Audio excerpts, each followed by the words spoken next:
Hello and welcome to Salute Your Sports. I'm Kamenenchev with Tom Castleman here, and we are pumped for a big show. The NFL is finally back. Cannot wait. Week 1 is here. We have a potential Super Bowl preview on Thursday Night Football, Bills and Rams. We'll get into that, plus plenty of divisional showdowns. We got ourselves the Patriots and Dolphins, Chargers and Raiders. We got Packers and Vikings. And how about this? Cowboys and Bucks going on this week. Cowboys and Bucks, Brady against America's team. So many good showdowns, gotta say, Tom. It's incredible to have the NFL back. We have some quarterbacks taking on their former teams. We'll see which one is more exciting. And we have even college football on the show as well. And how about this? Betting locks of the week are back, starting at 0-0, fresh slate. Season 3. Gonna have a new champion. Tom and I tied the first season. Tom taking home the title the second season. Gonna be a fresh week for a lot of great content. I cannot wait to get started. And Tom, get this. Football every single weekend for the rest of 2022. Absolutely looking forward to it. And we are going to begin where at least I think we're going to be ending. But of course, it is an 18-week season, 17 games.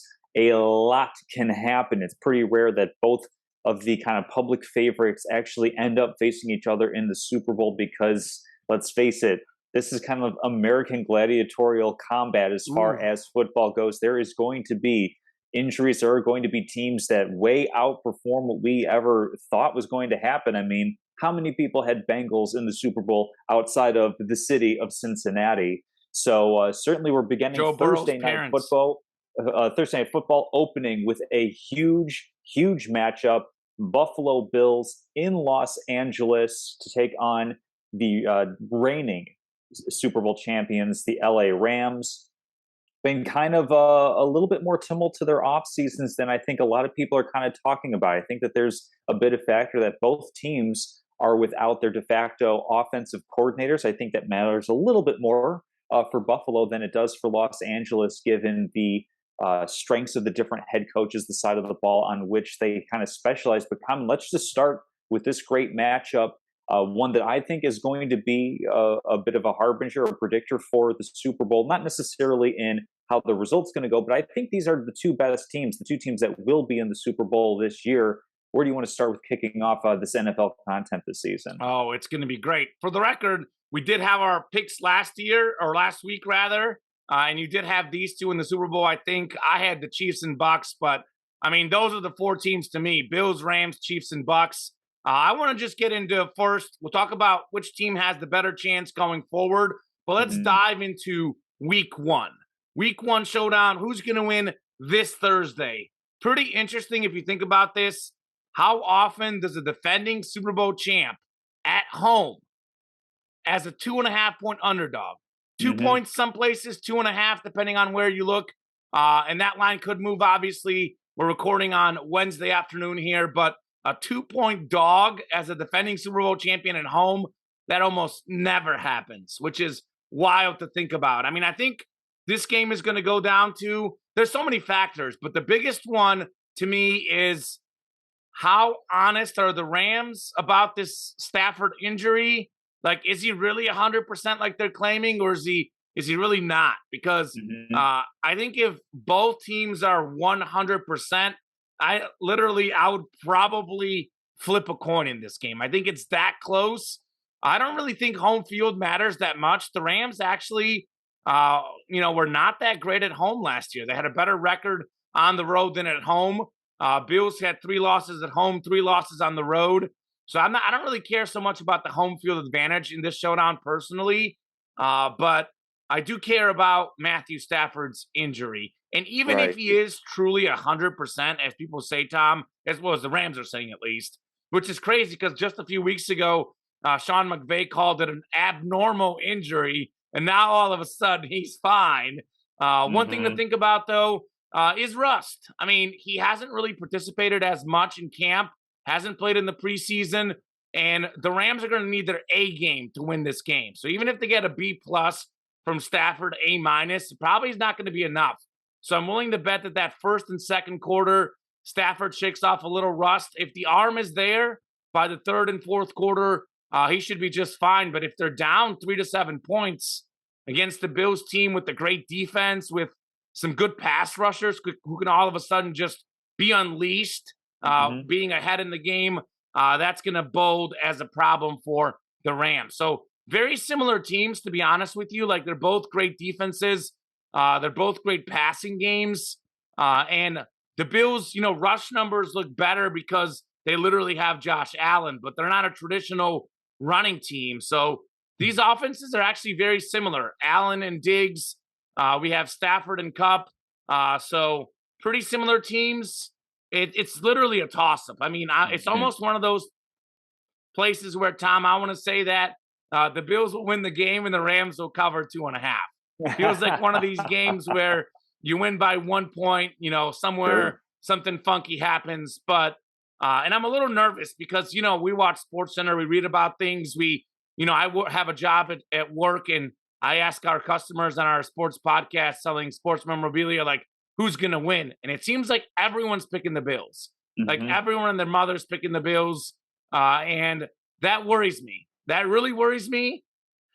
But I'm going to do it too. I'm going to pick the Bills. I think they're just a little bit more healthy at this point. I'm just not sold on the Stafford injury. And the Bills might be just ever slightly better as a team because their defense actually was more dominant last year than the Rams. And they added Von Miller on top of that. So, who, by the way, if someone's going to give you any insider info, Von Miller was right there with the Rams. So that could be an extra little point where you can tell him about both the defense and offense, because he's been in this locker room as earlier this year. So I'll go Bills in a close game, but total toss-up for me. Yeah, total toss-up for me as well. If it makes you feel any bit better, I'll actually take the Rams at home in this one. It's early season. I mean, we don't really see starting the first stringers play a lot in the preseason, and I think that it matters a little bit that there is more continuity on the offensive side of the ball for the Rams than there is for the Bills. I mean, both offensive coordinators, Kevin O'Connell for the Rams and then Brian Daboll for the Bills, went and got head coaching gigs in Minnesota and New York for the Giants, respectively. But Sean McVay is, the play caller for the most part. He's the one who kind of designs the offense. So there's going to be a lot of continuity. Basically, the only major changes on that side of the ball for LA outside of the coordinator is you're switching in Allen Robinson for Odell Beckham Jr., and you're replacing Andrew Whitworth, who really good left tackle. I'd have to look at his Pro Football Reference to see if maybe he's a Hall of Fame caliber guy, but still talented at the age of 40 last season. But they've got a different guy in there, obviously younger. But if they're able to trust that offensive line, I think that they should be pretty fine against Buffalo. And we kind of see this sometimes with early season matchups where a team that we expect to be really good might stumble out the gate a little bit. I mean, it happened with Green Bay last year. I think if any team can kind of overcome the fact that they're missing their offensive coordinator, who is really, really well qualified, or in fact maybe a little overqualified for the job, and Brian Daboll, it would be a player with the creativity and just pure athletic ability that Josh Allen has. But I think we're going to have to see, how does Ken Dorsey do calling plays for Buffalo? What is that going to look like heading into the season? Is there going to be a little bit of a feeling out process as that goes on? I think it's I think I'm going to take Rams to win. I also think it's a little more important for the Rams to win this one because there's a lot of hype on the Bills, but also Rams play in a much tougher division. I know in terms of standings, tiebreakers, what have you, AFC opponent is really, really low on the list. It's kind of right in that shared or common opponent record type of thing. But the Rams can't really afford to get off to a slower start given how talented San Francisco is, given how mercurial, but I can't deny that there is talent in Arizona. If LA wants to get on the road to repeating as Super Bowl champions, it really has to start at home with a statement win against the Bills. I'm right with you. It's a flip a coin is how I feel about it. I like both of these teams. Obviously, I have them going to the Super Bowl, but I'm going to take Rams with the slightest edge. Yeah, one counterpoint real quickly before we get into as far as, which of these teams we think is more likely to win the Super Bowl. But my Sure. counterpoint to you is that again, it's close. It's not a massive difference, but I actually No, think not the at all. AFC East though is a better division though than the NFC West because I think Seattle is not going to be great this year. I mean, I guess they're probably slightly better than the Jets, but we're talking about Mhm. two bottom level teams. I think the Dolphins are going to take a major step forward with getting an offensive line, getting a receiver in Tyreek Hill, a new coaching staff.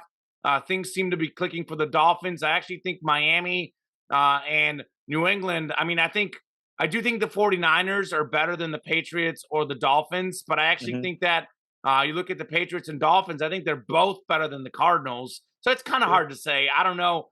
Overall, I guess the NFC West could be slightly better because the second best team is better. But I think there's like three legitimate potential playoff teams in the AFC East. I'm just going to go ahead and throw the Cardinals out the window. I think they're going to be more of a 500 team this year.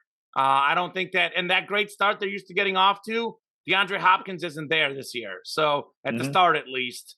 So I'm just going to say that I would counter and say the AFC East is at least as good, if not slightly better. So I don't know if this game per se means more to either team. I mean, I think Mhm. home field could be big for the Bills too, though. It's like, can they go into Kansas City and win? Because they haven't done it the last few years in the playoffs. Sure. So that is something that's the one thing I'll say. I don't know that it's more important or less important for either team. And then I don't buy necessarily the West being better than the AFC East. But otherwise, completely on I the do same pretty page. handily, yeah. Okay, that's fair. Yeah. So, but I think that kind of leads into, the next point that you were talking about, to Super Bowl uh, worthy contending teams. No question. Which of the two is more likely to make it to the Super Bowl and win it? I mean, for me, the answer is pretty easy, just because difference in conference, right? It's the Rams. Yes. Yeah, I Yeah. think so too. I mean, I think the Rams for me, Tom, is like literally you just said it.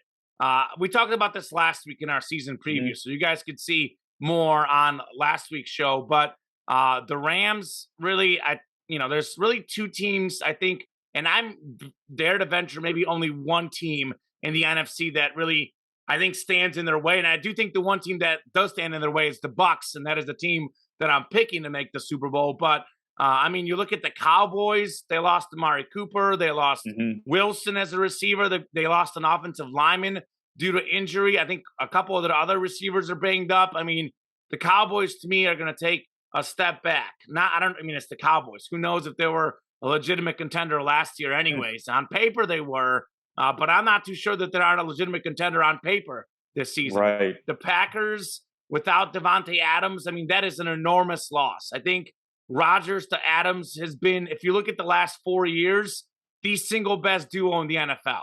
Like that is quarterback to receiver, unmatched. What we've seen from those two guys the last few years. So they got to take a step back by losing Devontae Adams. I mean, everyone's got to take a step forward. It's like it's much easier when you can be the number 2 and 3 receiver, but all of a sudden they don't have a legitimate one out there in Green Bay. They really don't. So they're taking a step back. 49ers have a real shot. They do play well against the Rams, but ultimately in a playoff setting, I'm taking Stafford over, Trey Lance, unproven rookie, or well, second year player, but basically a rookie as far as, first year starting in the NFL. So the Bucks are the only team that scares me if I'm the Rams. Obviously, they're getting Chris Godwin back from injury, Russell Gage, Julio Jones. They did lose Gronk, but I think they Mhm. added more than they lost because you got to factor in that Godwin was not there in that playoff matchup. Evans, is going to be more healthy now. And I think Julio Jones and Russell Gage, I mean, if those are your 3, 4 guys, you are doing pretty good. So the AFC is loaded. I mean, I think the Yes. Chiefs, to Yeah. me, have gotten their, 4 straight AFC title games, 2 Super Bowls in the last 4 years. They've won a Super Bowl. That is a legitimate team right there. But there's other teams. I mean, pretty much everyone in the AFC West, let's be real. I mean, like all these teams in the West got better. Devontae Adams going to the Raiders. We got Russell Wilson. As they say in Denver, they're a quarterback away. Well, they got their quarterback. You never know with the Patriots and Belichick if someone can work magic.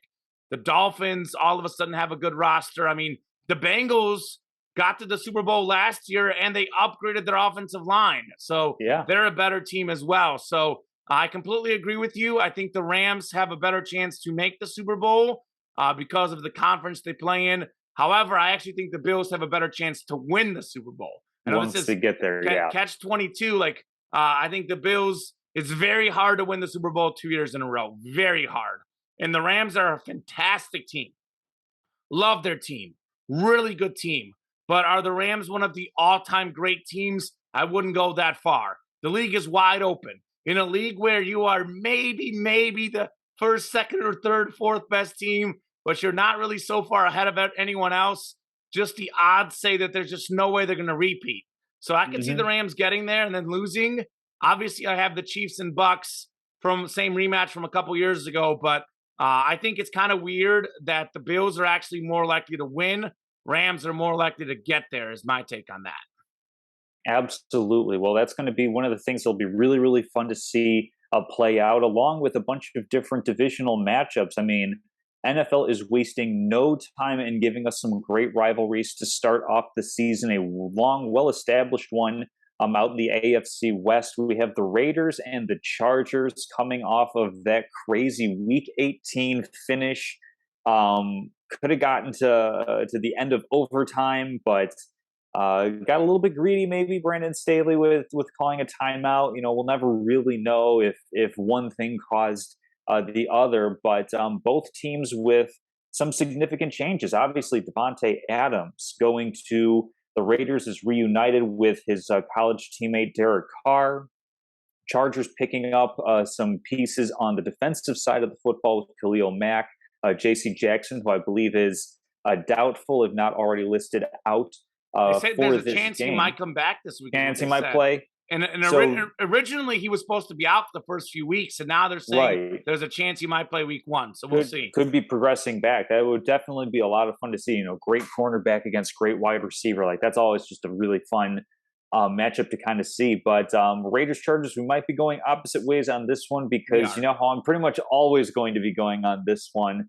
I picked the Chargers to win the division, so they have to get started out on the right foot. This is going to be, you know, kind of make or break for kind of the narrative of the season of Chargers going to Charger, and Raiders somehow find a way to win, even though they're not necessarily the favored team. In fact, I got to look that up really quick to see if they Plus actually 3.5.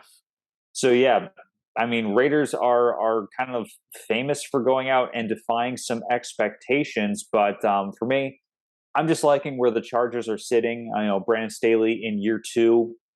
I really like his philosophy where it comes to coaching, where it's like, we're not really going to be punting as much as conventional wisdom would say. We're going to be going for 2 more than conventional wisdom, really kind of playing to the strengths of, you know, game theory of if we do these things, we're more likely to come out with a better outcome. And then, of course, getting more situational as the game goes on. I just really like Brandon Staley as a coach. I like how he talks about the run game, for example, and using that to set up the pass. Chargers have a talented team that just need to put it all together on the field. I think that starts this Sunday as they host the Raiders. Yeah, I really liked Staley. And then, obviously, I just don't know what happened with that situation. Literally, the last game of the season should have gotten a tie, made the playoffs. It was a whole mess. However, I'm a guy who believes in prove it, Tom. You got to prove it to me. The Chargers in the last 12 years have 2 playoff appearances. They've got 2 double-digit winning seasons.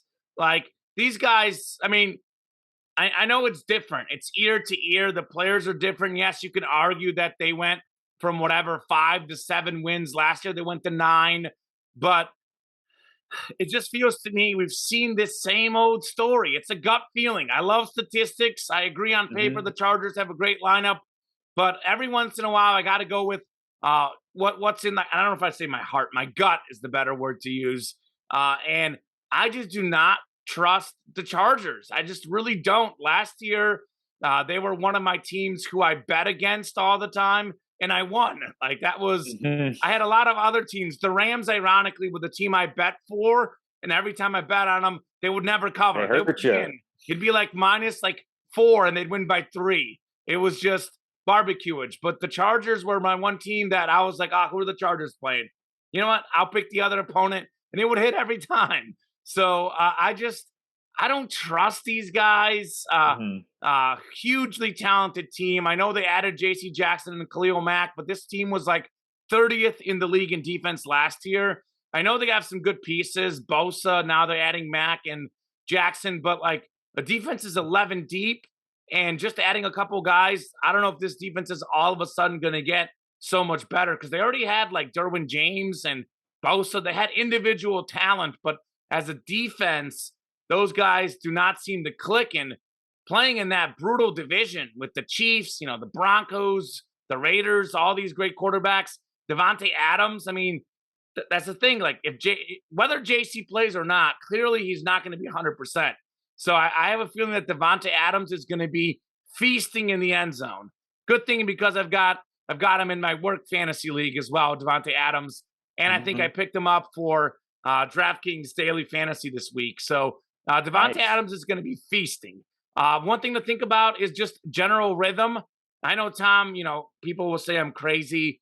Don't look too much into the preseason. And I agree, overall, the preseason doesn't mean that much as far as the season as a whole. But the Raiders won every preseason game. The Chargers lost every preseason game. The Raiders won like 4 in a row to close the season last year. The Chargers lost 3 of 4. Raiders got that winning culture, that winning mentality right now. And you're talking about new pieces. Well, both teams added new pieces. However, Carr and Adams, those guys have a previous relationship. They're really, really close friends. And that chemistry, I think, is going to click quicker. Because chemistry does matter on defense, too. Understanding the defense, the coverages, etc. When you come into a new defense, it's not like, day one, you're the best you're possibly going to be. It's just the way it is. So I actually like the Raiders to win in this game. Two teams 1-1 against each other each of the last 2 seasons, each winning 1 at home, winning 1 on the road. So I don't really care much about home field advantage. I mean, to be honest with you, there might be more Raider fans in that stadium than Charger fans. Not that big of a commute. Yeah. So, and LA does not go up to football games, especially the Chargers. If they support someone in LA, it's the Rams. So Absolutely. I'm gonna take the Raiders plus 3.5. However, it is also Raiders straight up. That is a good play. I think it's like plus 155. I saw Tom can make some money taking the Raiders week 1. And I love that we've disagreed the first 2 games. Already off to a great start. We're usually on the same page. We are disagreeing today, which I love. I mean, we might disagree on all of these games because I know you're big in on the Miami Dolphins. But Absolutely. For me, it's a first-time head coach going up against Bill Belichick. Let's go. Let's keep it rolling. I'm going with the Patriots on this one. I mean, the thing that gives me a moment of pause is that the Patriots don't have like a named offensive coordinator, let alone a named play caller. Like, I honestly have no idea what's going on. Isn't it going to be Belichick? Well, I don't know. I think it's like between like Matt Patricia and Joe Judge, who are former defensive and special teams coaches / failed NFL coaches. Yeah, it's one of those things where it's just like, I don't understand what's going on in New England. Sure. But one thing I do understand is that, Tua Tagovailoa has talent, but hasn't really shown consistency yet. Mike McDaniel, yeah, he was the offensive coordinator in San Francisco, but it's kind of a similar situation where it's Kyle Shanahan's offense. So like, he's kind of taking some of those principles and trying to build his own thing. I certainly have been enjoying his candor with the media as well. A nice stark contrast from how Bill Belichick usually handles things, but not my favorite. It just feels like one of those things where, Bill Belichick is going to have a game plan for this game. And even though there might not necessarily be better individual talent as far as like skill positions, I think just across the board, the Patriots are going to be one of those teams that just kind of like find a way to win this game. And while I don't like their prospects long-term as far as making the playoffs, I am going to take them in Miami for the first game. Got down Tuesday to give themselves plenty of time to prepare for the heat, the humidity. One thing that I don't like about Miami Stadium is how they have it set up, where as the sun's moving across the sky, the Dolphins are in shade, and then the visiting team is in just brutal hot sunlight. It's a little bit of like gamesmanship. They're kind of I using the like it. environment against your opponent. So it's definitely going to be a challenge, but I like the Patriots to win this one. I'm going opposite the other way. I'm feeling Sure. pretty good on Miami. Miami beat the Patriots both times last year, by the way. So both times last year, J.C. Mhm. Jackson, who we're talking about, well, he's not in New England anymore. Sure. So speaking of guys who will feast, Tyreek Hill, week one. I mean, Devontae Adams and Tyreek Hill, two guys who are the two highest paid receivers in the NFL, by the way, who are on new teams, who are big time players. Both are going to show out week one. Tyreek and Devontae are going to eat. So keep this in mind, Tom. Miami, typically, you're talking about the gamesmanship at home. Well, New Mhm. England, for whatever reason, does not seem to figure it out. Miami, even back to Tom Brady's days, always had a really good home record against the Patriots, even when the Patriots were clearly the better team. Now, all of a sudden, Miami's got the better team. Talk about Tua struggling. Well, keep this in mind. Tua, by the way, and statistically, he has a winning record as an NFL starting quarterback. Mhm. Significantly more touchdowns to picks. I think he's been a little bit better than he's given credit for. But his first year, he was coming off an injury. It was the whole COVID season, didn't get a chance to prepare. I know it sounds like I'm making excuses for him, but the guy has been banged up the last couple of years. He's had no offensive line. The coaches clearly didn't believe in him. They were going back and forth to Fitzpatrick. They wouldn't let Tua throw the ball down the field. If you read the Dolphin camp stuff, or if you see practices, you see what happened in the preseason. Mhm. Tua is airing that ball out. Tua to Hill, deep balls left and right. Jalen Waddle, by the way, probably the single most underappreciated season in NFL history. No one talks about Jalen Waddle. This dude had 104 catches last year as a rookie in a non-passing offense. Mhm. Incredible. Hill, Waddle together, offensive line together. Very good Miami defense. You talk about like who's the OC in New England? Like, who does Mac Jones have to throw the ball to? Like, Miami's defense is rock solid. I actually not only like Miami in week one, I like Miami to get a wild card spot. I like them to finish ahead of the Patriots, and I like the Dolphins to cover 3.5. Miami minus 3.5 in this showdown. And if someone's going to prove me wrong, it's Bill Belichick. I agree, the man is a Sure. genius, but I'm taking the Fins to win week one. Well, another matchup that we have between an established head coach and a first time head coach, we've got Packers Vikings to wrap up our divisional rivalry preview for the week. Kevin O'Connell taking over a really talented offense, but also has a little bit lacking on defense, whereas No the kidding. Packers taking a step back. With Devontae Adams going to the Raiders, as we mentioned earlier. Packers still have a pretty strong defense, though they typically do.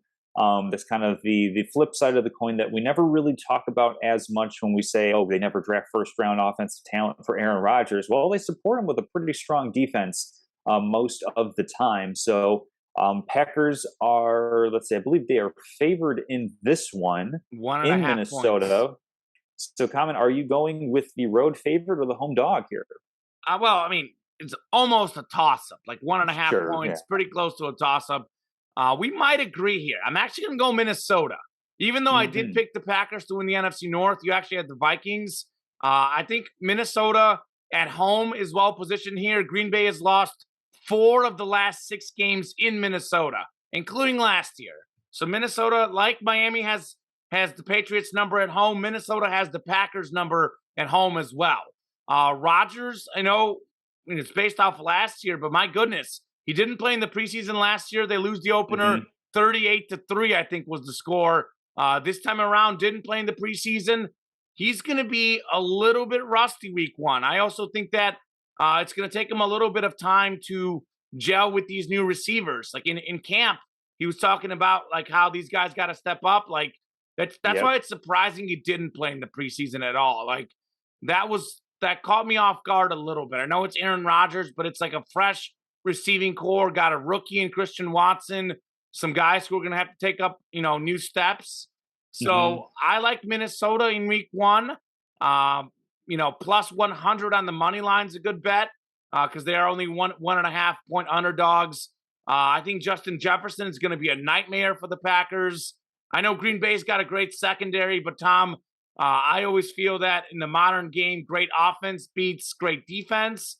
I will not go as far as what Michael Irvin said. I saw this on Twitter. I didn't watch it on TV, so, whatever. Hopefully, I did actually see this correctly, but looks like Michael Irvin has predicted Kirk Cousins to be MVP this year. So, say what you will. I'm not going that far, but I will take Minnesota to win week 1 against Green Bay. Yeah, we are actually going to be in lockstep on this one. I like the Vikings at home as well. I mean, I get I understand the thinking behind Kirk Cousins, especially if you want to think about it in terms of value on an MVP wager. Sure. I mean, you look at what happened to Matthew Stafford going from Detroit to LA, playing with the Rams, and kind of what that did for him and his season, his career, everything. You have the same potential for Kirk Cousins, who's shown, he can put up numbers. He's already been there in Minnesota, though. He's already been there. Yeah, it's basically, can he put up even better numbers? Like, is basically, is Kevin Connell going to find a way more than Mike Zimmer and I think it was, I think maybe like Kyle Kubiak. I know it's Gary Kubiak's son is the offensive coordinator. It's just going to be a more pass-friendly offense. So if Kirk Cousins is putting up, pretty solid, decent numbers in an offense that's more conservative, run-heavy, and then we flip that around. I mean, if we're talking about a quarterback who's putting up like 40-plus touchdowns, that's an MVP conversation. And I think that's going to start this week against the Packers. I think I'm a little bit worried about kind of saying, well, they got off to a slow start, just getting blown out by New Orleans last season. I think it was like 38-3. Certainly, I don't think that's going to be the case this year. But I think there's going to be an adjustment. There's going to be a learning curve. You can do a lot of things in camp, but you can't work on just real game scenarios in camp and not playing in the preseason, not getting at least a few repetitions might be something that comes up to bite the Packers. So, I mean, it's kind of hard to go against Aaron Rodgers and Matt LaFleur. They've been just so great throughout their tenure together in Green Bay. But I do like the Vikings at home. I mean, Dalvin Cook isn't going to be any healthier than he is at this point this season. Sure. So if the Vikings, I mean, we have a lot of statement games with these rivalries. So huge. Dolphins, Pats, who's going to get a wild card spot? Chargers, Raiders, who's going to get wild card spot or division? And then same thing here with this matchup, Vikings.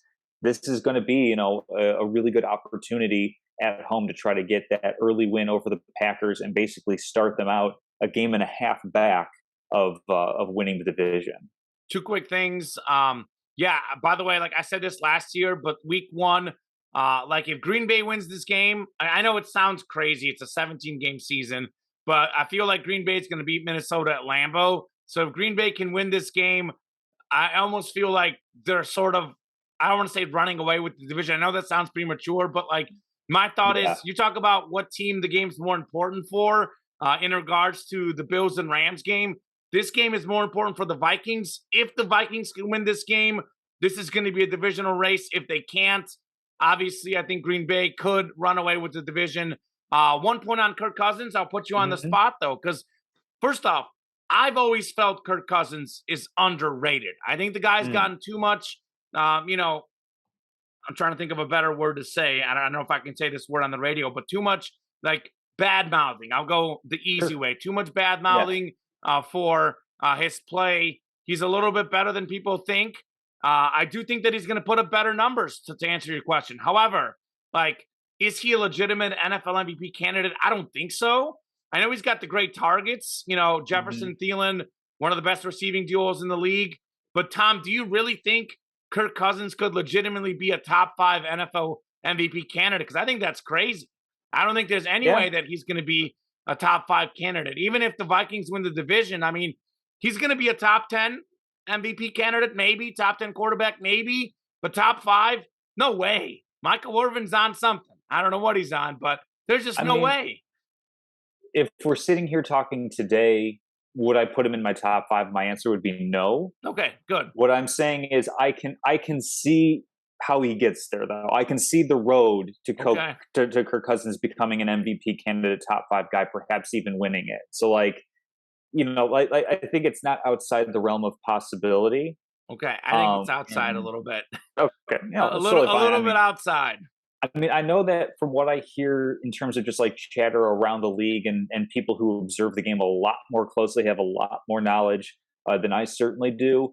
It's that he doesn't really do great in primetime games. Sure. He doesn't really do great in pressure situations. And that's how you win the MVP. The untimely pick, the untimely fumble. But yeah, if he turns that around and is actually able to perform in an offense that is perhaps better suited to catering to a quarterback, I can see it. I'd have to squint, but I could see it. You better squint real hard. Better squint real hard, Tom. That's what I'll say.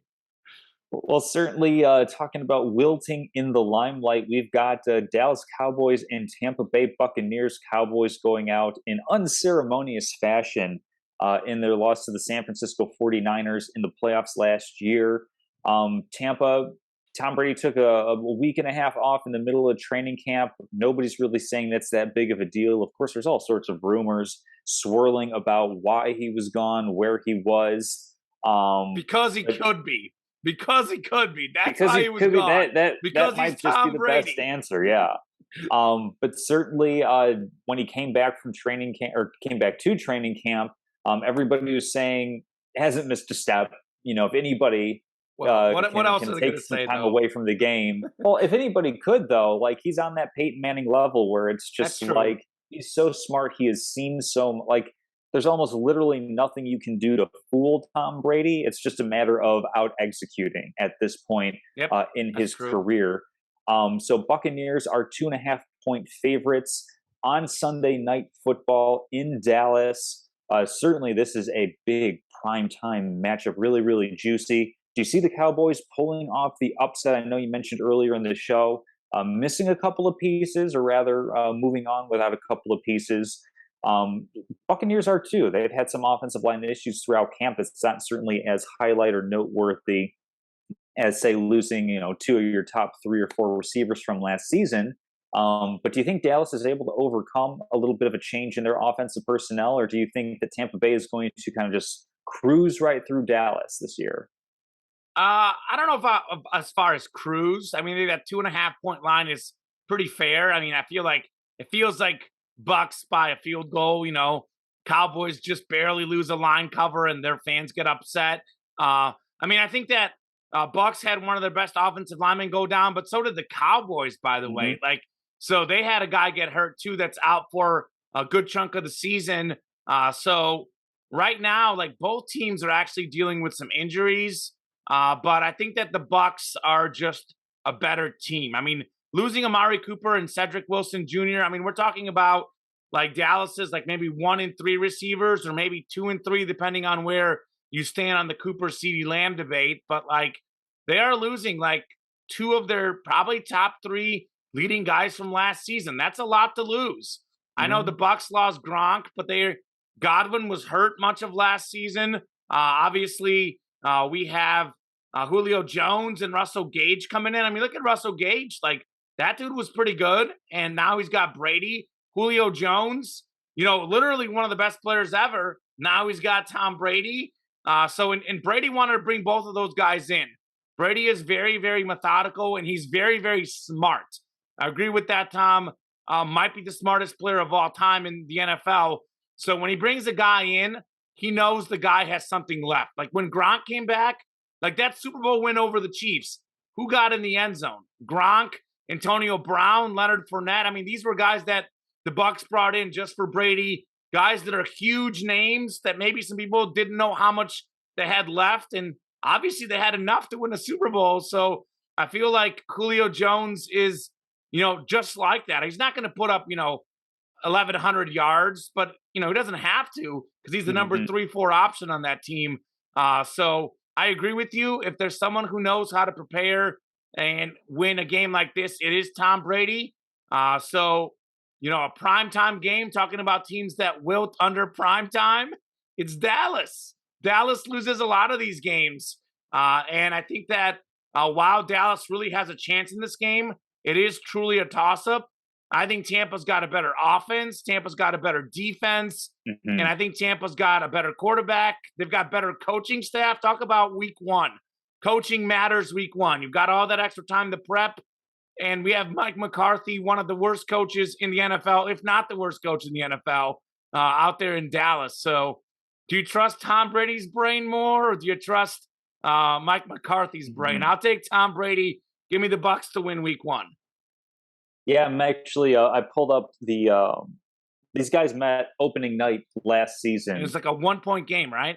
2-point game. Dallas fell short. It was 31 Tampa Bay, 29 Dallas. I'm just kind of browsing through the box score. First off, these guys wasted no time in throwing the football. Dak Prescott, 58 throws. Tom Brady, 50. But then it's kind of interesting to look at, the top receivers. Amari Cooper, obviously, 13 catches, 2 touchdowns, 140 yards, basically. Not there. But then you flip over to the Buccaneers. Antonio Brown, Chris Godwin, Rob Gronkowski were the guys that caught 4 touchdown passes between them. That's like 22 receptions, almost like 300 reception yards. So a lot missing in Tampa as well. Antonio Brown not there, Rob Gronkowski not there, Chris Godwin. Sounds like he might actually be good to play after injuring his knee late December, but certainly he's going to be on a pitch count if we're going to be mixing our sports terms here. Sure. I like the Buccaneers because, I like how we were saying, like, oh, it's going to be a close game. And then you say, well, they have the better quarterback, they have the better offense, the better defense, the better coaching. It's like, it's kind of an easy decision for me when you lay it out like that. Absolutely. Really like Tampa on the road in this one. Kind of interesting. Like I might be shading now that I'm kind of looking at just how many points, how many yards and receptions are off the table from the game last year, and really not super provenly, replaced. We might not see as many points. It was a 60-point game last year. I don't know. I might be changing things up for a little bit later on in the program. But we both got Tampa Bay winning this one. And that brings us to kind of like the last topic with the NFL, and that is, the revenge games, the quarterback revenge games. I think one certainly is going to be more revenge driven than the other. I mean, one's a little bit of a homecoming, at least from a fan perspective, because it wasn't really working out with Russell Wilson and Pete Carroll in Seattle anymore. It felt kind of like it was time that they each wanted to go their separate way, but I mean, Seattle has nothing but love for Russell Wilson. I mean, he's not going out as a villain or anything in that capacity. Yep. So, kind of like in terms of that matchup, do you think that is kind of more intriguing? Or, I mean, intriguing might not be the right word. Do you think that's kind of like maybe a more feel-good story as opposed to what we're going to be having on Sunday, where it's Baker Mayfield going back to a team that actively did not want him on the roster, went so far as to get a player that they knew was going to be suspended in some form or fashion. And he's in Tampa, or he's in Carolina, and they trade him to a team where they're going to be matched up week one. Which is more intriguing? Which kind of storyline do you think is a little bit more juicy? It kind of depends on what you're in the mood for. It's almost like a homecoming du jour. Yeah, du jour. I like that word, Tom. So I think this question would be very, very easy if the game was being played in Cleveland. This is in Carolina, so it's Cleveland coming to Carolina. Because I think if it was played in Cleveland, I would be curious to see how the Brown fans react to Mayfield. Because I don't know. You think so? Oh, I think they'd boo him. I think you'd get a little bit more boos. I agree, but I feel like certainly some people got to appreciate it. I mean, how often does a Browns quarterback get a playoff win over the Steelers? That just doesn't happen. So it'd be interesting to see, because like the locker room was also split on Baker. Some guys didn't like him. Some guys liked him. Obviously, the team didn't like him. But I would love to see that game. If this was in Cleveland, the easy answer is Baker in Cleveland. That's the easy answer. No question about it. However, I think given that this game, is in Carolina. A little bit juice is gone. It's still there, obviously. The other one, though, Russell Wilson is back in Denver. I mean, the schedule makers, like NFL, did not randomize the schedule this week with all these divisional showdowns with Brady and the Bucks against the Cowboys on Sunday Night Football. I mean, Monday Night Football, Russ back in Denver. First game of the season, Bills, Rams. The NFL's like, we're going to be back with the bang. This is as good of a week one schedule as I've ever seen, Tom, to be honest with you. As good of a week one schedule as I've ever seen. So I am so torn on this one. I love seeing homecomings. I'm assuming you probably agree Russell Wilson will get a standing ovation. He'll deserve it. He'll get his roses. Likely, probably the best quarterback in Seattle history. I mean, he took him to the Super Bowl. He's won multiple Pro Bowls. He won a Super Bowl, obviously, was in 2 of them. An absolute legend in Seattle. I think he's going to get the ovation that he deserves. And I like seeing that. That's pretty cool. Love seeing that. So that'll be fun. I'm leaning, though. I still think the other one's a little bit better because I do like the bad blood because it's a little bit unpredictable. And Baker Mayfield himself is a little bit unpredictable, both as a player on the field and a player like off the field and how he behaves. There's just so much juice in that game. So I'm looking forward to Baker against the Browns. Yeah, I'm looking forward to both of these in different fashions. I think it's going to be a more competitive game in Carolina, quite frankly, because I mean, Seattle, Pete Carroll's saying, yeah, we're not taking a step back this year. There's no reason to lower expectations. And it's like, well, there is. And the answer for lowering expectations is Russell Wilson to Geno Smith.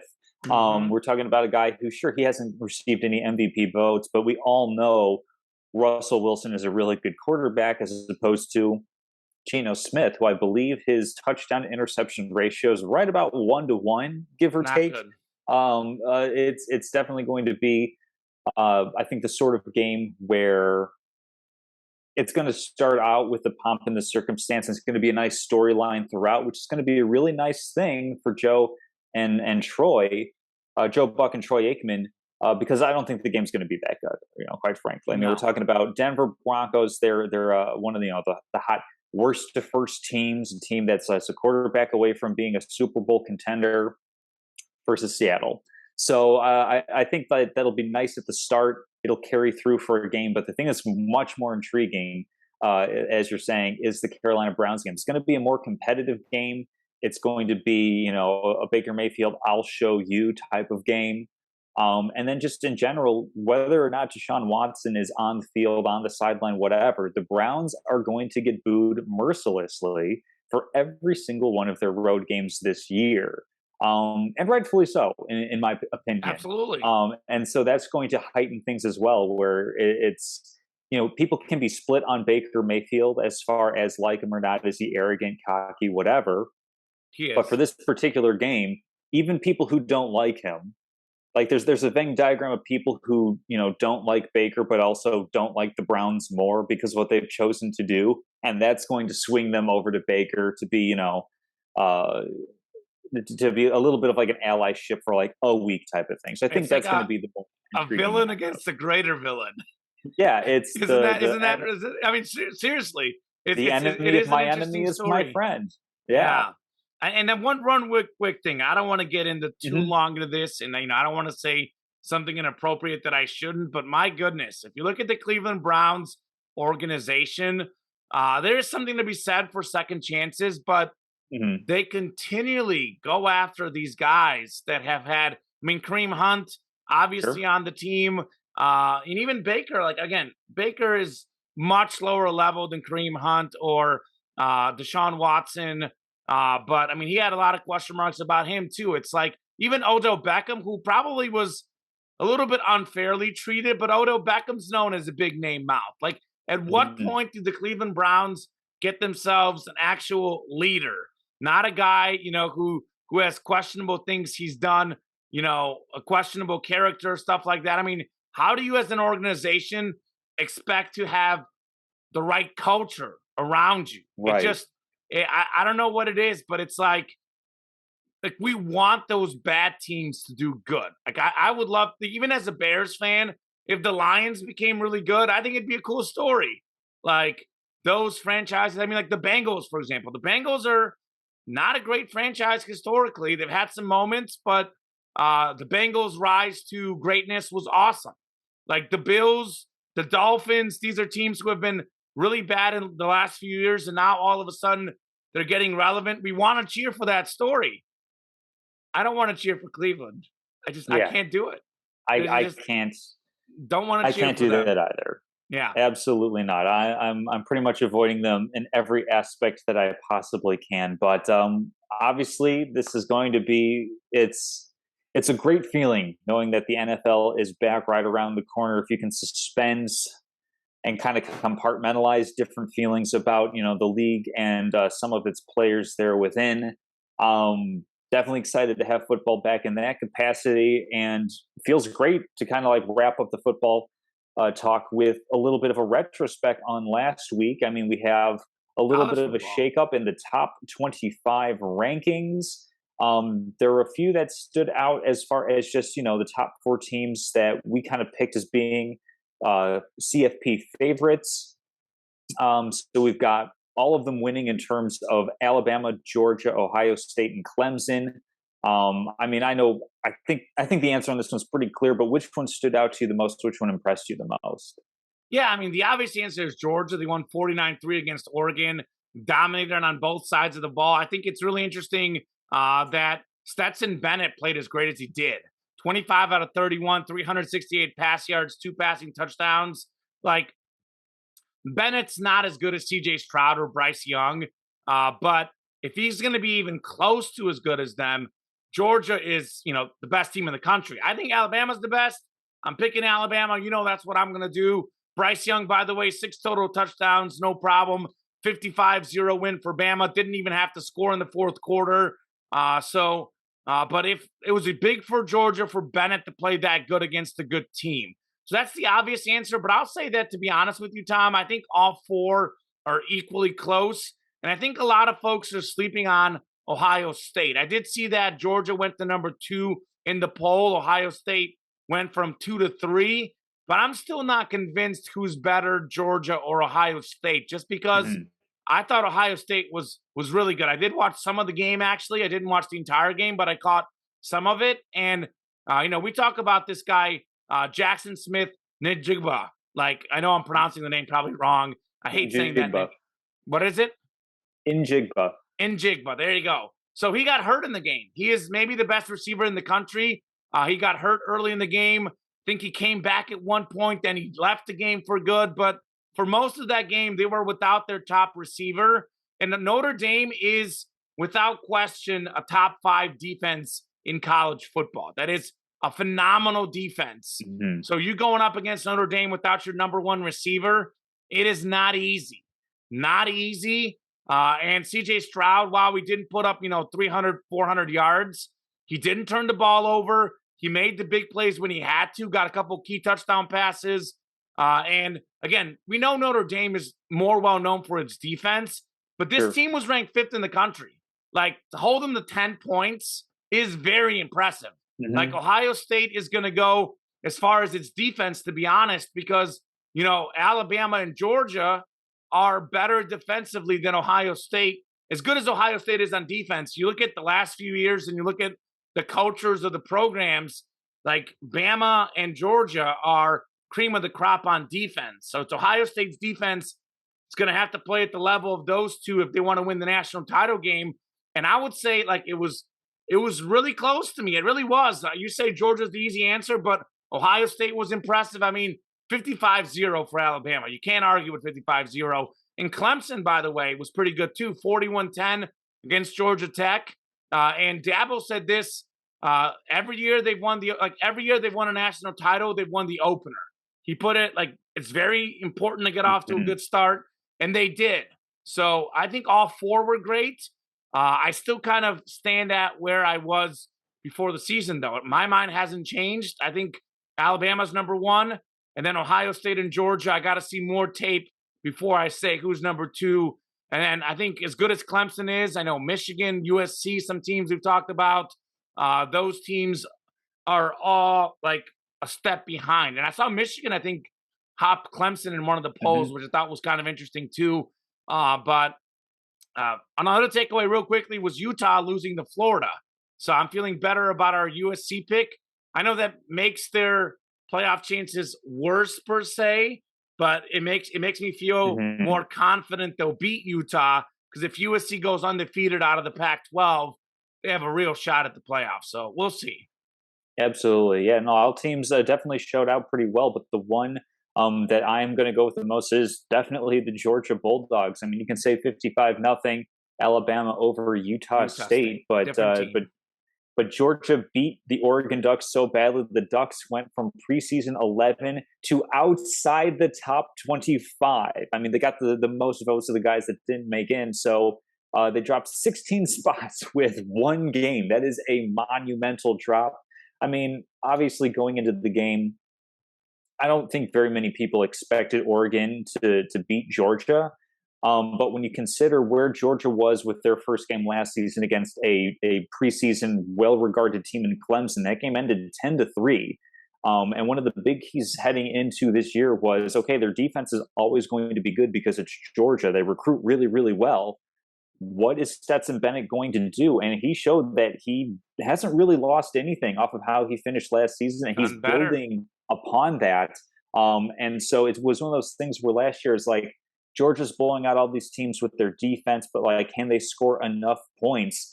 If the answer this season is a more solid yes than it was at any point last year, look out for Georgia. I mean, I'm at the position where obviously Bryce Young is the better quarterback prospect. I don't think Stetson Bennett's really ever going to play in the NFL, but that doesn't matter this year, does it? I think that it's the overall team approach to everything. So I'm feeling pretty good about picking Georgia as my national champion again, kind of repeating, or actually, I may have had OSU over Georgia. If so, I had OSU and Georgia in the title game. I'm feeling really, really good about Georgia, kind of repeating, because from what I've been hearing, all the guys on defense are saying we're better than last year, despite all the guys that we lost to the NFL that either graduated or declared early. So they haven't lost 5 first-round picks. Yeah, I think Georgia showed out the best, was the most impressive team. Going to be really fun to see as the season goes on. You know, is it going to be those 4 teams the entire way there? You know, I know Michigan kind of got in there. I'm not sure exactly why. I'm trying to figure out, who did they play last week that they beat so soundly that would have them skip over Clemson. That was 49-10. Pulling that up really quickly right now. They beat Colorado State. Yeah. Okay, I'm not really sure why Michigan State's jumping up there this early, why they were able to leapfrog Clemson. But I think it's going to be those 4 teams throughout the end of the year. It'll be interesting to see if anybody can kind of jockey for that position, but certainly an impressive start to the college season for football. So that kind of ties up our week's previews and reviews. And as you mentioned at the top of the show, we are starting out with week 3.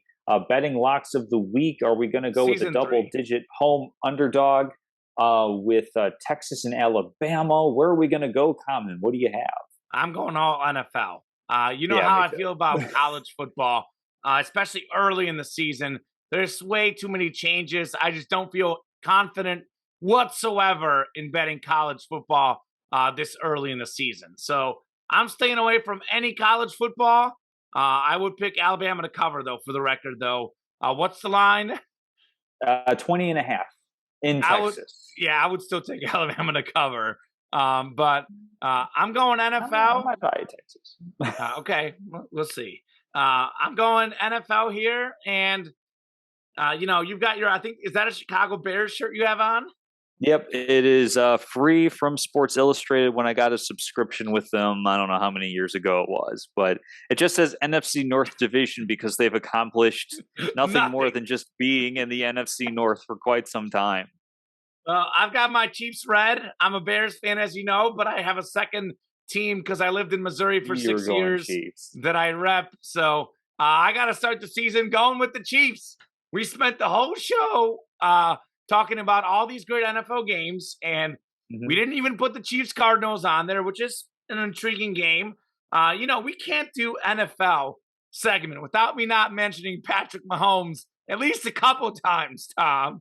Got to go with my boy, Patty Ice. Mm-hmm. We're going to go Chiefs -6 at the Cardinals. This line is moved. It was 4.5. When I first wrote this down, I believe like Monday night, I did a little show research, did a little bit more Tuesday morning, and then went back in and looked at some stuff for this show. And the line, I was like, -4.5. It's -6 now. And at one point, you can find it at 6.5 some places too. But -6 is the best I found it. I think a lot of folks are looking at that -4.5 and they're like, yeah, there's no way the Chiefs are not going to win this by at least a touchdown. Kyler Murray and the Cardinals' offseason drama is an absolute mess. DeAndre Hopkins isn't playing. I think that Patrick Mahomes, he's kind of like, in some ways, Michael Jordan-esque, that he just loves drama. He loves being counted out. Like, the fact that the Chiefs are not the favorite in the AFC, even though they've owned the Bills, by the way, completely owned them the last few years, the fact that folks are questioning him now that Tyreek is gone, like, that is inner motivation for Mahomes. I watched him play against the Bears in the preseason, and he looked fantastic, Tom. He's been looking really good in camp. I think he's going to have a great season. I picked him as MVP. I think this is a statement game for Mahomes. I think that the Chiefs are the better team, and they're going to be out there to make a statement week 1. All these big matchups, all these big teams, they're going to say, don't forget about us. We're not on primetime. We're not on Thursday Night Football. We're not on Monday Night Football. We are not on Sunday Night Football. Don't forget, we're the Kansas City Chiefs. We've made 4 straight AFC Championship games. Mahomes, by the way, was not even voted a top 5 player by the NFL players. I mean, that is just straight disrespectful. So Kansas City's going to play like it. They're upset about that game against the Bengals. And I think that Mahomes, if you watch the Bears game and if you read reports, this makes him in some ways a better overall quarterback because now he can spread the ball around. And he's got some good pieces. Juju Smith-Schuster, Marquez Valdes-Scantling. They added Sky Moore in the draft. I mean, I'm not going to say their offense per se is better, but I'm not going to say it's really worse. Like, we talked about this a couple years ago, that Super Bowl, Chiefs and Bucks. Chiefs had the 3 star power players. Bucks had the better overall team. Chiefs' offensive line has gotten way better. So in many ways, Kansas City's offense is better than they were. They've added so much. DeAndre Hopkins not there. The Cardinals, Tom, were 3-5 at home last year. Dreadful home team. Not a team that wins very much at home. So give me the Chiefs to win by 7 or more. -6 is the line. So they win by 6. That would be a wash. All right, I'm going to go with some picks you heard me talk about earlier. For the record, I was eyeing a few of these that I won't. I was eyeing Broncos -6.5 against Seattle, decided against it. I was eyeing Bucks -2.5 against the Cowboys, decided against it. I'm going Raiders +3.5 at the Chargers. My lucky team to bet against is the Chargers. Every time I bet against them, I win. So why stop now in week 1 of the NFL season? I love having those extra 3.5 points too. I think the Raiders win outright at +155. If you want some value, take the Raiders outright. Raiders have a really solid team, and I think the transition for them is easier. Derek Carr, Devontae Adams, these guys have played together before, setting all sorts of college records. We talk about the Chargers' defense improving. Yes, but they were 30th in the league last year in points scored.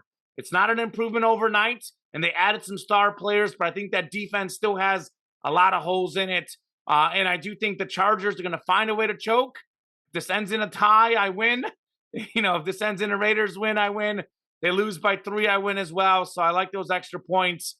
I like Devontae Adams. I like Derek Carr. Banged up J.C. Jackson. I don't know if he's going to play or not. I think Adams is going to eat. Undefeated Raiders in the preseason. As I'm dropping mics. Holy cow. Dropping mics, baby. Dropping mics.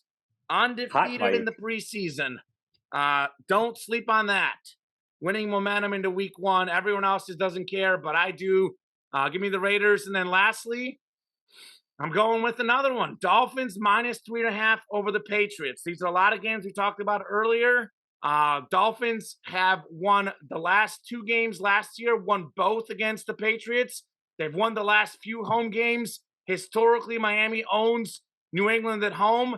And this is the first time I can say in literally forever, maybe since Dan Marino was quarterback, and maybe earlier in his career at that Miami actually has a more talented team than New England. New England doesn't even know who the offensive coordinator is going to be against a great defense. I like Tyreek Hill. I like the improved offensive line for Miami. I love Jalen Waddle, rookie record, 104 catches last year. Give me the Fins minus 3.5 over the Patriots. I pre-wrote down 2 of those picks that you had for lock of the week. I knew you were going to go Chiefs, and I knew you were going to go Dolphins on that one. One that I talked about earlier in the show, obviously, picked the Vikings over the Packers.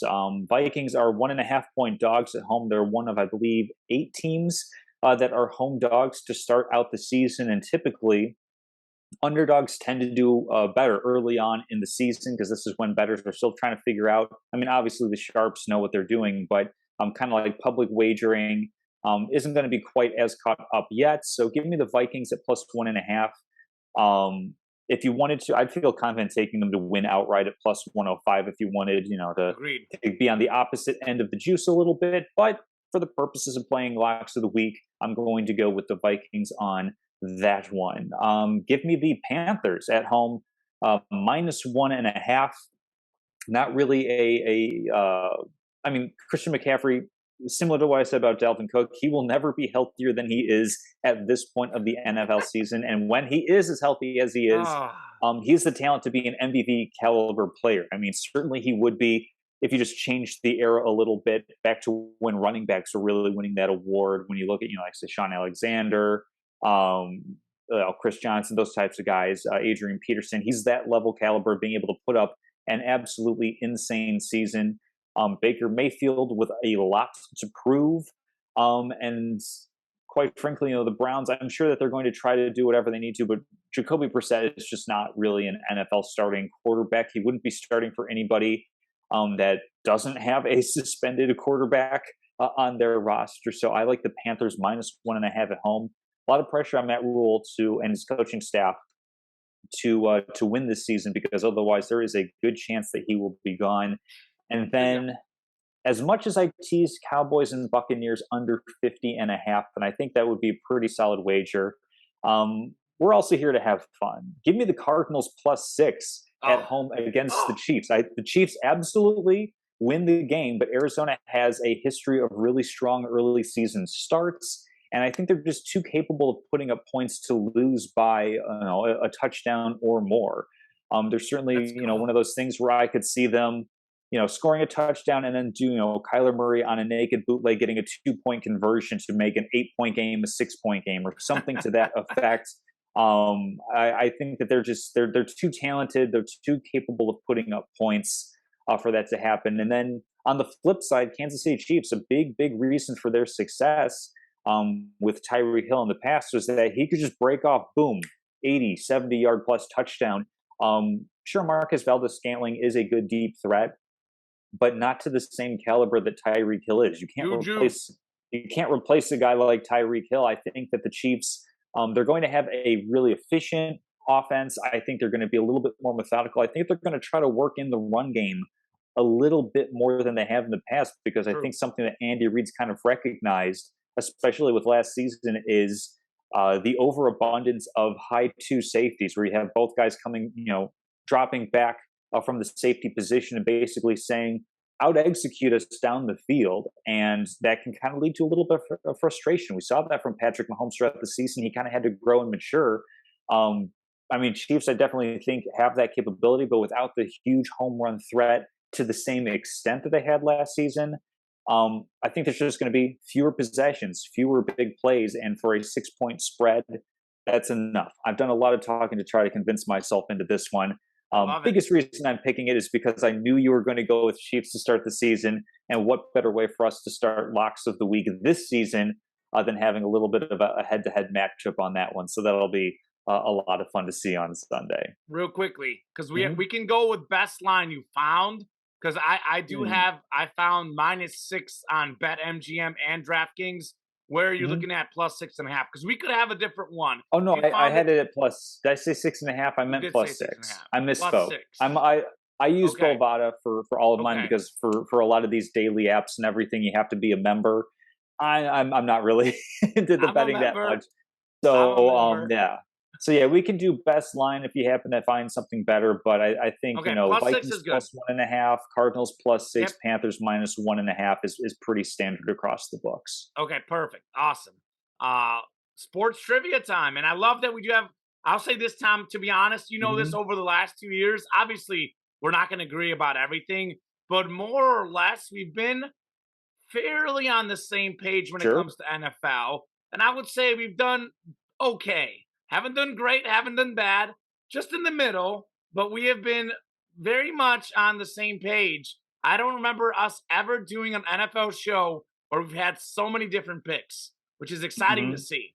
Exciting Yeah, to I see. mean, it's a sign of the NFL season starting off, the parity that exists in the Absolutely. league, and I mean, we certainly have an opportunity to start out really strong with locks of the week, where maybe it's 2-1 for each of us, or maybe 2-0 2-0-1. and That 1. would be kind of 2 nice. 2-0 No, we and can 1. tie in that plus I minus six line. I can live with Um, 2-0 and 1. in the spirit of trivia, if you have one, I have a great one for NFL season starting week 1 coming up. But if you have a trivia you'd rather go with, I'm down for that. I've got the same. I wonder if we're gonna have the same trivia question, possibly, but I don't know because Okay. I didn't see this on the internet. I invented this trivia question. Oh, I Uh, did see this one on the internet. okay, so it'll be different. So I'll hit you with mine real quick, then we can go Sure. to yours. We'll do salutes, and then we'll wrap it up. But my trivia question is most consecutive wins to start the Hmm. season on week 1. Most, like, what team, how many wins in a row, what era, record for most straight week 1 wins in the spirit of week 1 in the NFL. I'll start off the bat by telling you that this was Hmm. before you were born. That'll be your first clue. Just to eliminate any teams we grew up watching. Wait, so this is a streak that has gone back, or just the teams that's won the most week 1 games? Most week 1 wins in a row. This Oh, team in a won X row. amount of week 1 wins in a row. Oh, it's not an active streak. Okay, I see what Not you're an active saying. streak. That's why I'm saying Mhm. eliminate any current teams. This was a team before either of us were born. So obviously an old school legendary type team.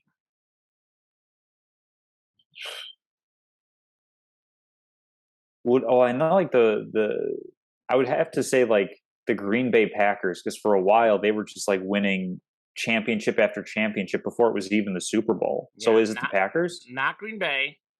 Okay. Very famous franchise though. Very Very, famous very famous. franchise. They So are would it be the definitely. Steelers then I knew in the you were going to guess the 70s? Steelers. See, my guess was that was going to be your first guess. You know how you Mhm. penciled in my Yep. locks thing? I penciled in, and I actually thought you would guess Steelers was the first one I thought you would guess. Mm, In Packers. No, this is a team that, and this, well, I'm not going to say this clue because it's going to give it away. Uh, right. it's going to give it away. I have a clue that was going to give it away. Would Um, it be would it be Washington? Not Washington. You're getting warm. Getting Getting very warm. warm. Similar type team to Washington. I don't know if this clue is giving it away too. Would it be your favorite Dallas Cowboys? Dallas Cowboys, like America's Washington. team? They were a team that used to be great or not quite where they were. Um, can you name the rough era? That would probably be like the Tom Landry years, right? So like the Yep. 60s? Yep. Yep. So I'll just give it to you. I mean, like, guess how many years in a row they won opening day? It's a lot. Like, it'll be more than you probably would guess. A Probably lot. I would say like 16 years or something Very like that. close. Mm. 17 straight week 1 wins from 1965 to 1981. Tom Landry was the Oh, coach in wow. that era, and Roger Staubach, the quarterback, among others. Cowboys were cleaning out week ones. Uh, Absolutely. Well, also in the spirit of week one, with Kenny Pickett officially listed second on the Pittsburgh Steelers depth chart to start the season, we have no rookies starting at the quarterback position this year. Can you name the last season that happened? it's funny that you say that. I Mm, thought I heard it with Sports Center in the background. Was it 2014? little earlier, So as in like 2011, for example, earlier. little back, little bit further back than that even. 2007.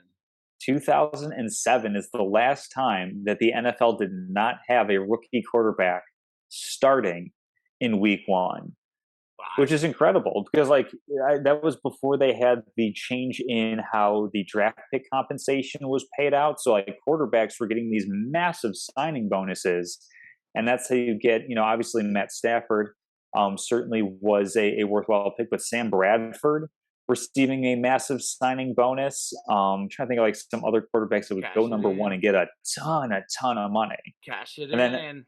NFL teams started going like, "Hey, we can't keep missing on these early quarterbacks and not being able to fix our team." So then the rookie wage scale was implemented, not to be confused with the rookie wage scale, entirely a different thing. Yeah. Into salutes and statements of the week. I've got two things. One, obviously, is a salute to Stu Bird, who, with the Seattle Storm's loss to the Las Vegas Legend. Aces, has played her final WNBA game.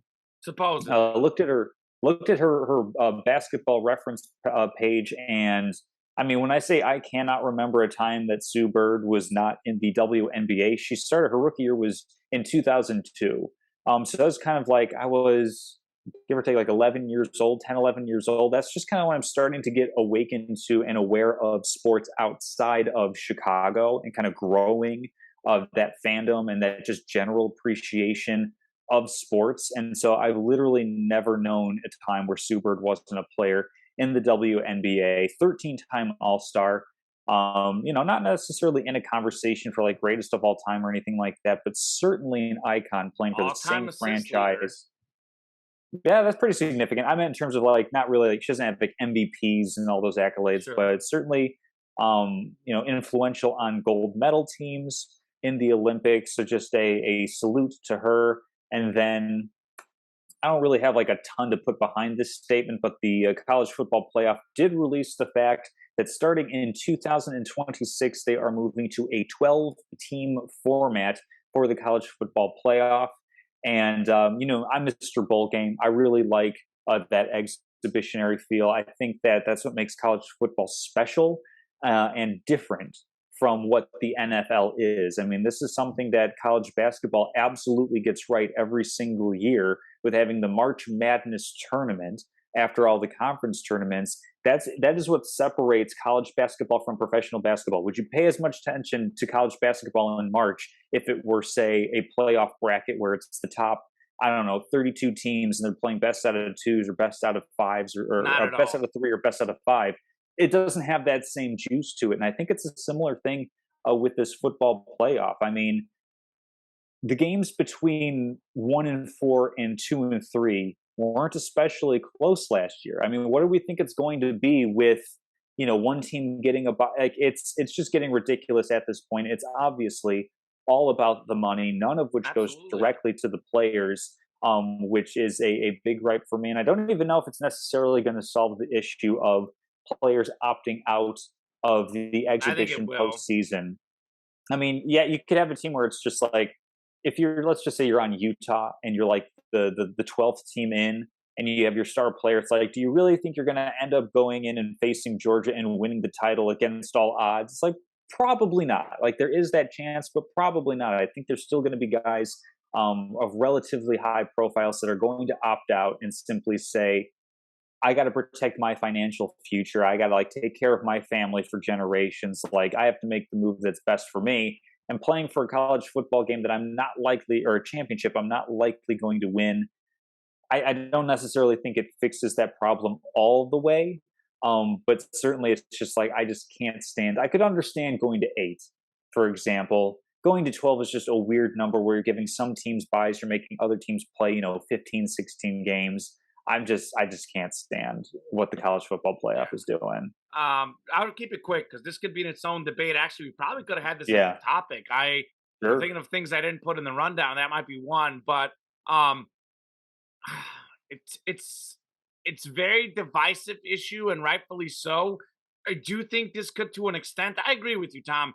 It's not going Mhm. to completely eradicate opt outs, but I do think there's going to be less, and I do Sure. like that. I'm a proponent of the 8-team field, but then it is more. You talk about the college tournament, like this is kind of a tournament. It's kind of something cool. It's kind of exciting. There's going to be some really bad games, but there are some really bad games Mhm. now, like in the 3-4. And there's still going to be someone who's upset. The 13th team is going to be upset. The 14th team is going to be upset. So it's a very divisive issue. I do like having more teams though, because at some point it's not going to happen often, but there is going to be like that Cinderella team, that group of 5 team who gets a 12 seed that are going to make a run at some point some year. It's going to happen at some point. It's going to be super exciting, and you are giving more conferences and more teams a shot. So I Mhm. more like it. I completely agree with you from college football's perspective. It's all about the money for them. But getting to see more of that playoff feel, I kind of like it. I think 8 might be a better number. It's a little confusing. I'm not 100% sold either way. Like I said, I can see are you know me, I'm a very bold guy. I'm very passionate about certain things, as you'll see in my statement. But I can see values and arguments on both sides, and this is something that I want to see exactly how it plays out, and something we can debate in the future. My gut feeling, though, is I'd rather have more than less, and Mm. 12 may be too much. It may not be perfect, but I do like it better than 4 personally. So I would say I'm more in favor of it, but definitely acknowledge the main motivation for college is the money. I will acknowledge that for sure. As far as my statement of the week, we've had the summer, Tom. In the summer, there's not as much sports going on. We've been doing a lot of these salutes. By the way, I know we did this a few weeks back, but salute to Serena Williams also. If that was her Mhm. last match at the US Open, salute to Yeah. a legend. I know we talked about this when she first retired, so it's not like we haven't acknowledged her, but our viewers watch and listen to different shows don't want to make sure we are saluting Serena. Crazy stuff at the US Open also. Nadal is out on the men's side. We'll have a fresh champion probably. So a lot of excitement there. So didn't get a chance to talk tennis, but US Open is fantastic. My statement though, we're getting bold this week. We're getting bold. It's been the football off season, not a lot of sports going on. We haven't had that many truly bold statements this summer. We've had Mhm. some, but not the same. You will not be surprised by mine. This is a gut feeling. I want to say that this is the way I envision statement of the week, Tom. This is the segment where we got to get out there and make something bold. My statement of the week is that the 6th favorite to win the Super Bowl on the betting odds, the Chargers, they are the 6th favorite. I know we did division predictions, but Mhm. I want to make this clear here on the show. Los Angeles Chargers are going to get last place in the AFC West. Yes, they improved in the offseason. Khalil Mack, JC Jackson, whatever. 30th out of 32 points this defense was last year in scoring. A defense that added to, I will say this though, JC Jackson coming off an injury, Khalil Mack, you can acknowledge this, past his prime, no longer a defensive player of the year type candidate. 30th out of 32 in points allowed last year. They're going to have to play Patrick Mahomes.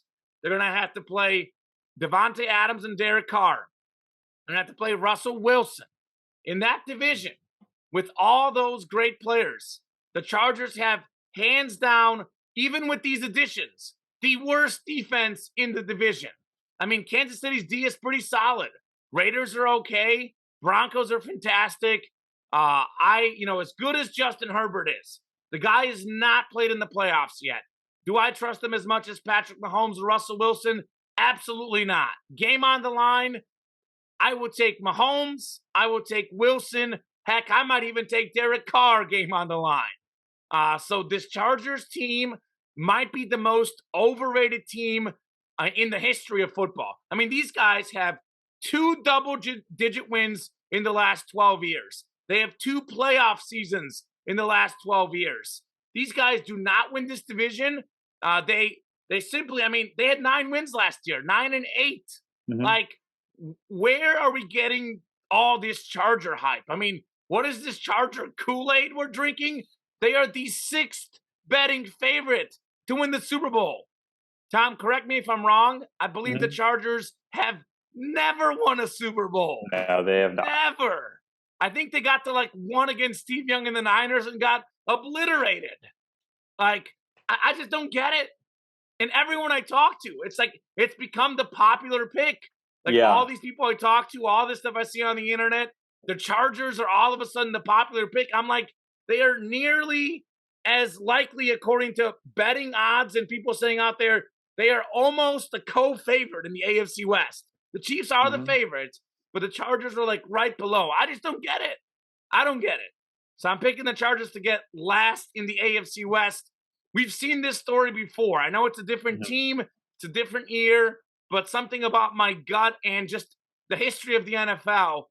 Chargers gonna Charger as they did the last week of the season last year. We've seen this story before. I mean, this is a team that had Phillip Rivers, Antonio Gates, and LaDainian Tomlinson. Couldn't make the Super Bowl with those 3 guys. As good as Justin Herbert is, okay, Herbert might be better than Rivers, maybe. Austin Eckler is great. Austin Eckler is not Tomlinson. Keenan Allen, Mike Williams, okay, they're very good. They're not Antonio Gates. Like, if they couldn't get to the Super Bowl with that trio, good luck getting there with this one and the 30th scoring defense in the NFL. I'm sorry. Last place in the AFC West, Chargers, no playoff season, 8-9, 9-8, 8-1 type season, as the Chargers tend to do. Well, at least then I'll be able to say, hey, they're my worst to first pick for 2023. So silver linings all around. Oh, gosh. All right. Good show, Tom.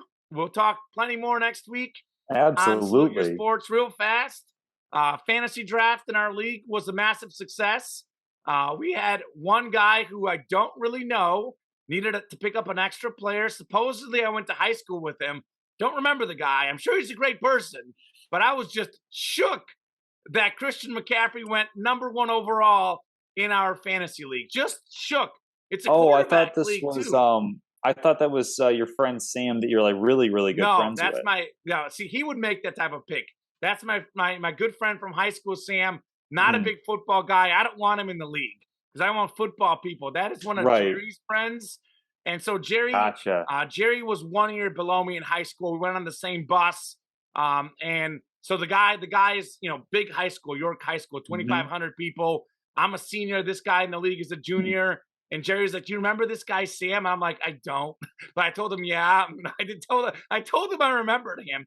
Sam, if you're Right. listening, I'm sure you're a fantastic guy, but I got to call you out taking Christian McCaffrey number 1 overall. That is very bold, Ah. especially in a 2 quarterback league where actually in our league, if you look at Mhm. the projections, you're supposed to actually take the quarterback first, according to our league settings. So just Yeah, I very, mean, very curious decision. let's see. He is, in his defense, he is ranked to score the second most points this week to start out the season. So I don't know. We Week don't do a 1, ton of the fantasy whole you content or anything like that, but who took McCaffrey's been McCaffrey on last for the year? sharps. Sorry, go ahead. Who? Well, I was Uh, just saying that McCaffrey, he's a guy that a lot of the fantasy football sharps are really big on this year. of course they So are. Of course they are. maybe it's The good for person you. who Who took took him last McCaffrey year? last year first was Jake Slagle. What Uh place did he huh. get last year? Uh, not good. Last place. So I'm just saying. I love this guy Sam, even though I don't know him. But if you Mhm. take Christian McCaffrey with your first pick in fantasy, and I can't remember what pick Jake had last year. I don't know exactly what pick he had, Probably one of the top but ones. it was probably one of the top ones. And he took McCaffrey, and he got last place in the league. So Well, we got Mr. Kansas City East here. Got his guy Patrick Mahomes. let's go. Yeah, I penciled that in at 6. I was like, I actually half thought Drew would take him with his first pick just to spite you because I Yeah. know I know Drew loves to do Well, that sort of thing, but yeah, my going to be fun, real football, fun fantasy football. Definitely looking forward to getting back at it next week and talking about all the wonderful things that are going to be taking place over the next couple of days. Just awesome. All one right. more sleep to the NFL. Let's go. All right, Tom. Well, great show. We'll see you next week. Thanks to everyone who listened and watched. You guys are awesome. We will see you next week.